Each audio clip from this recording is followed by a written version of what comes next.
Untuk mendukung tutorial komputer, kalian bisa mengklik subscribe. Halo, selamat datang di tutorial komputer. Tutorial kali ini mengenai pengaturan sticky case. Ketika kalian menekan tombol Shift sebanyak 5 kali, 1, 2, 3, 4, 5, di bagian kalian bisa merubah pengaturan sticky case. Sekarang kita klik, maka kalian sudah berada di halaman pengaturan, di mana di sini terdapat pengaturan mengenai sticky case. Tentunya ketika kalian mengaktifkannya, kalian akan melihat terdapat 5 tanda centang, di mana centang pertama digunakan untuk mengaktifkan sticky case sebanyak 5 kali. Jadi, jika kalian menonaktifkannya seperti ini, sekarang kita matikan kembali, dan sekarang kita tekan tombol Shift sebanyak 5 kali.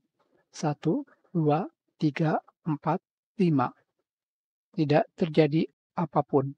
Jadi, jika kalian tidak ingin menggunakan sticky case, kalian bisa memilih untuk menonaktifkannya.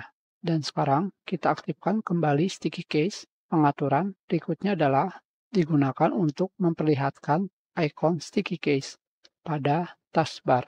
Sekarang kita lihat pada taskbar di sini, kalian akan melihat ketika kalian menekan tombol Alt, Windows, Ctrl, dan Shift, maka tombol yang kalian pilih akan aktif.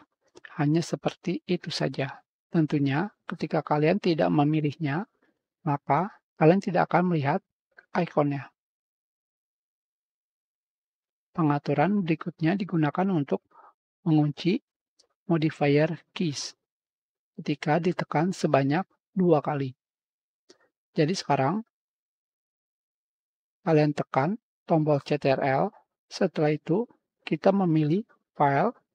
Tentunya di sini tombol Ctrl-nya akan tidak aktif. Tetapi ketika kalian menekan tombol Ctrl sebanyak 2 kali, tombol modifier apapun, tombol modifier yang kalian pilih akan selalu aktif. Seperti ini. Tentunya untuk menonaktifkannya, kalian hanya perlu menekan sekali.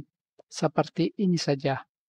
Pengaturan berikutnya adalah digunakan untuk menonaktifkan sticky case.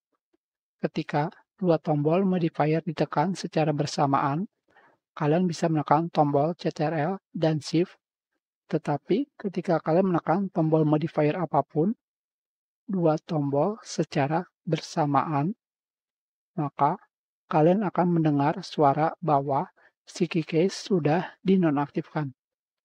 Sekarang kita lihat, sudah tidak bisa digunakan. Dan pengaturan terakhir digunakan agar tidak bersuara. Sekarang kita aktifkan sticky case. Kita pilih. Sekarang kalian bisa menggunakan sticky case tanpa mengeluarkan suara. Kita sudahi. Terima kasih.